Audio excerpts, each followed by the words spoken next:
Yo, yo, welcome to Trippy Commentaries and our Raw reactions. This is part 2, where we're going to be discussing a huge moment this year in Raw, perhaps the biggest moment of the year.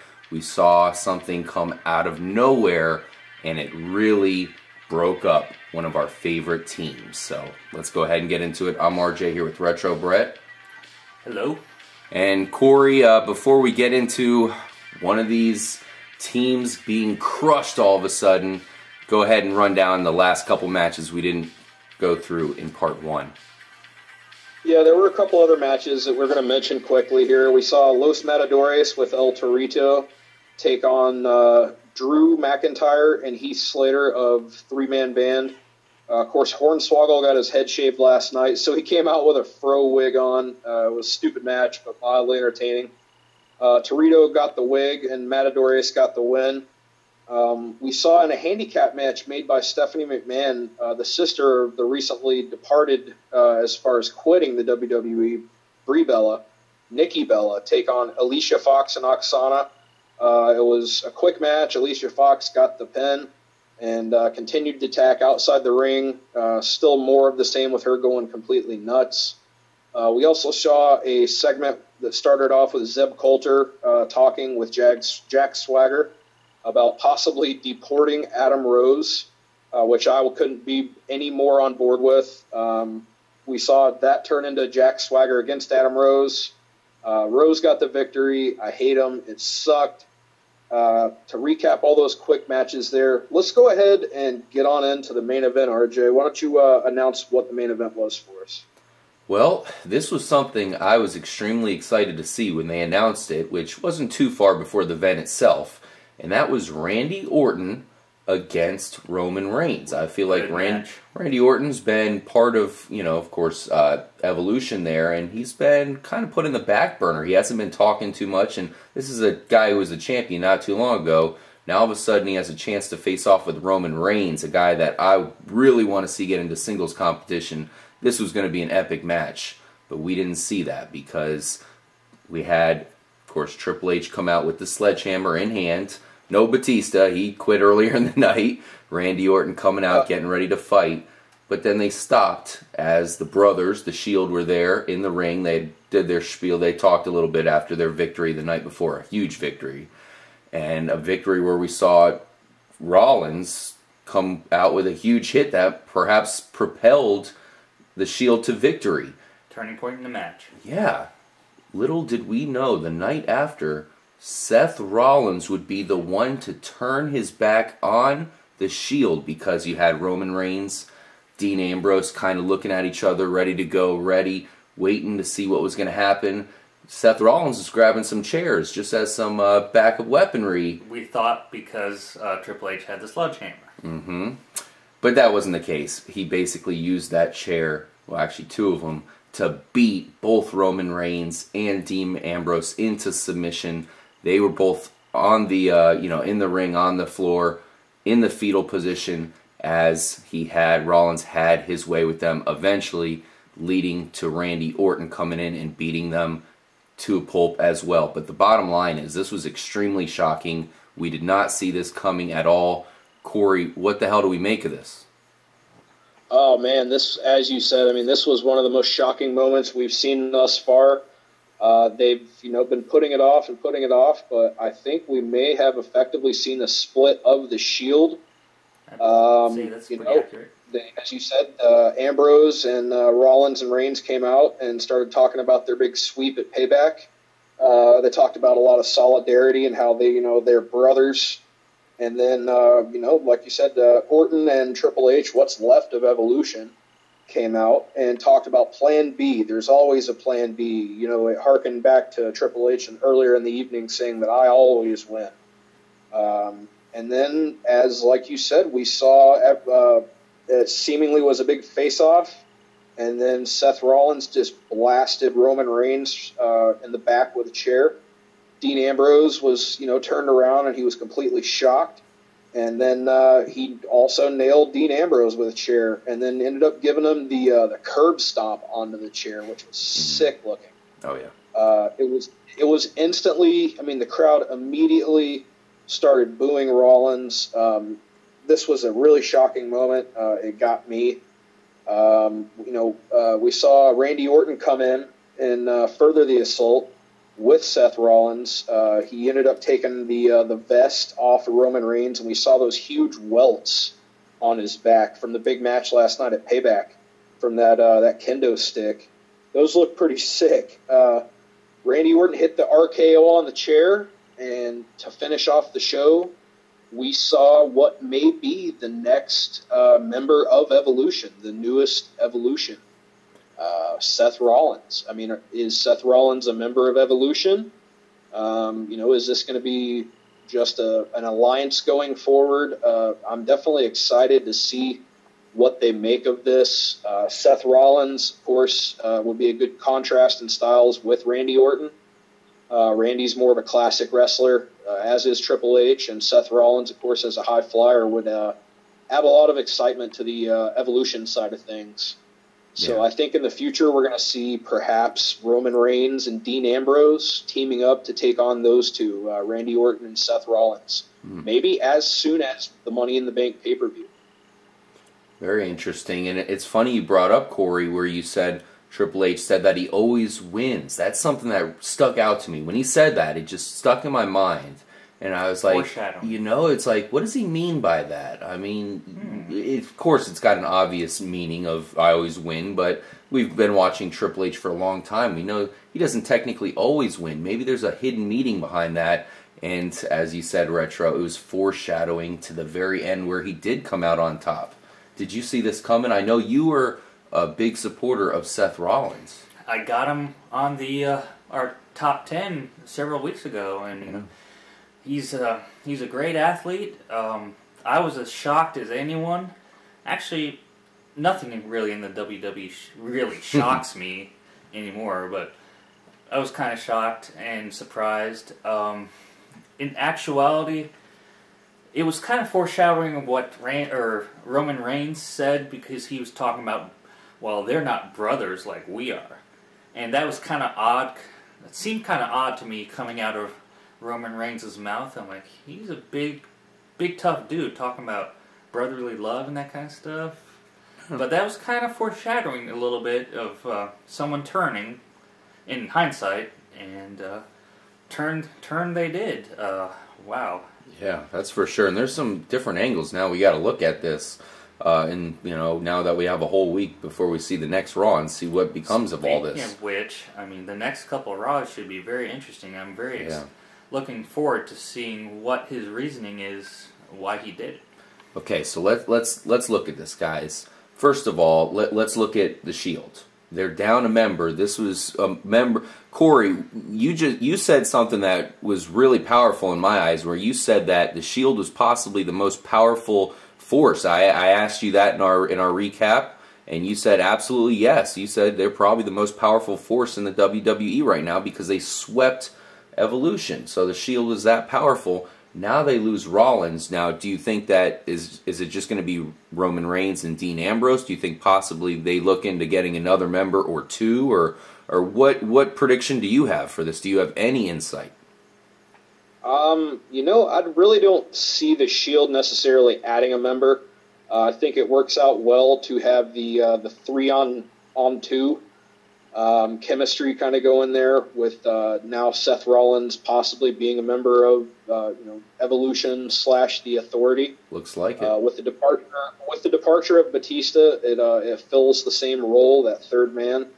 And I think it does a lot more. I think it's going to do a lot to establish Seth Rollins as a breakout guy on his own. We'll definitely learn a lot from Randy Orton and Triple H. Yeah, good point, Retro. Yeah, definitely. And, I also see this being an opportunity for Dean Ambrose and Roman Reigns to kind of show off on their own and get a little bit more of the spotlight, having the spotlight there in a tag team rather than splitting it up into thirds and that big trio with the Shield.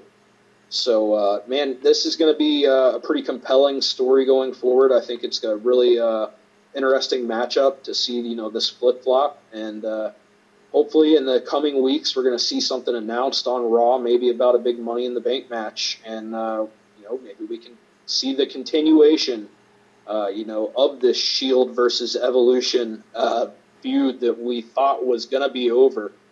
Apparently it is not. It's moved on to the next phase, guys. A couple guys I think that might be good members of the Shield if they did want to recruit a member.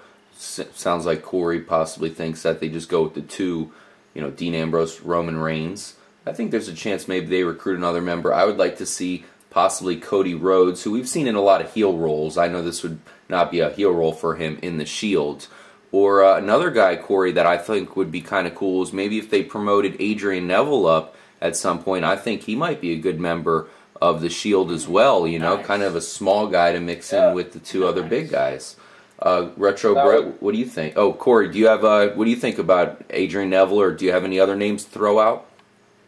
Man, I wasn't really warmed up to the idea of them adding someone else to the Shield, but now that you mentioned it, man, if it was to be a vehicle to promote someone from NXT like an Adrian Neville or a Sami Zayn or any number of the superstars that they have down there that are really shining here as of late, I'd be all for it, man. But otherwise, like I said, I think I'd like to see the 3-on-2 chemistry going, the whole outnumbered psychology, and see how that takes it. Ooh, great name drop with Sami Zayn, C-Dub. That would really give him an opportunity, but I doubt they'll do that. Retro, what are you looking at? Well, actually, something that Corey said reminded me of Mega Man X. Going back to my stomping grounds, I like to compare the Shield versus Evolution story to Sigma, being it keeps on evolving. Once you think it's dead, it keeps phase 2, phase 3, and so on and so forth. But yes, I like all those names coming out. I think it'd be fine if they just left it like it is. The 3-on-2, that would work too. But we'll wait and see what happens. It was definitely a shocker what happened tonight, so anything can happen. One thing we didn't hear of is an official disbandment of Evolution here. They never said that it was done. They never said anything like that. And now all of a sudden, Corey, they have a possible third member here. It sure as hell looks like it.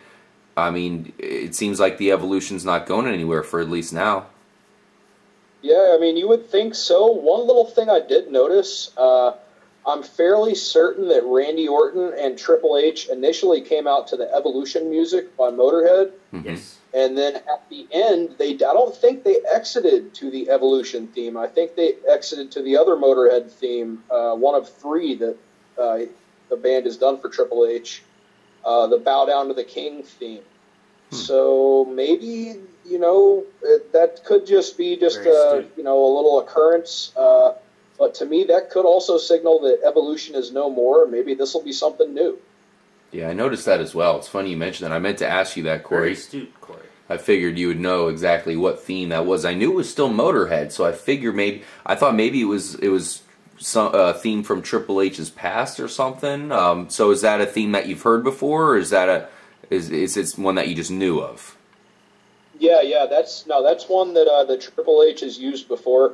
Okay. Motorhead did 3 songs for Triple H's use. They did originally called The Game.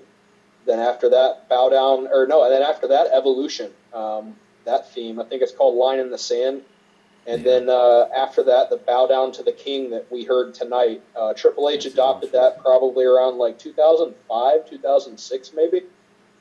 Yeah, great songs by Motorhead. I'm a big fan of those. I thought they really just are a good way to signify Triple H and his dominance, his power. Cerebralness. Yeah, the cerebral assassin.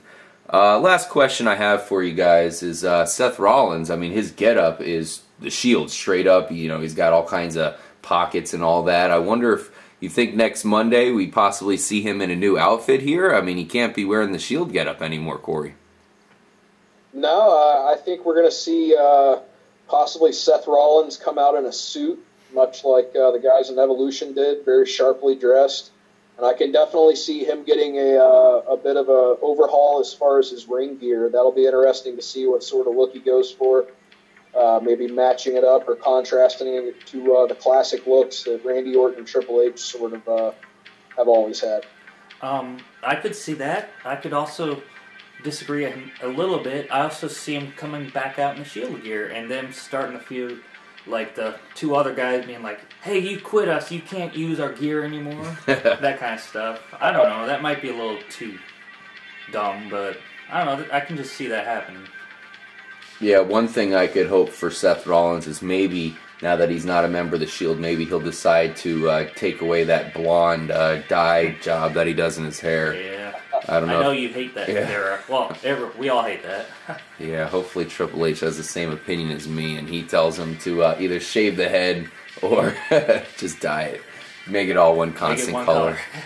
Corey, anything else? I know you're there in Indy partying after the big Raw. Anything else you're looking at in this particular major event here in the WWE? No, I think this was a really landmark night. The big fallout from the Payback pay-per-view was huge. This starts the momentum moving into Money in the Bank. Then after that, we're going to see the Battleground pay-per-view in July. And then, of course, in August, we have SummerSlam, which is traditionally another peak in the year for WWE in the so-called season between WrestleManias every year. So I think this is really going to carry them forward with Daniel Bryan being out, I guess indefinitely as far as in the ring. This will keep things interesting, and I'm looking forward to seeing how this big Evolution versus Shield feud, as well as the title picture and the Money in the Bank match, all develops. We'll definitely be staying tuned here. Retro Brett, can Roman Reigns and Dean Ambrose, a.k.a. The Shield, survive without Rollins? Oh, definitely. I mean, it's definitely a big blow, both physically and definitely psychologically, but it's they can definitely hold it up. Yeah, we'll find out soon here. Corey, behave yourself out there in Indianapolis. I know there's a lot of places to have a lot of fun there in Indy. Man, those Indy girls, be careful. Midwestern. Retro Brett, as always, enjoy your week. We'll see you next Monday for Raw Reactions. I'm RJ. Thank you guys so much for joining us. Let us know what you thought about this huge turn of events here. Seth Rollins, why'd you do it? We'll see you guys next week for another edition of WWE Raw Reactions. Good night. Catch you later. Like, subscribe, stay trippy. And CM Punk, get your ass back in the ring.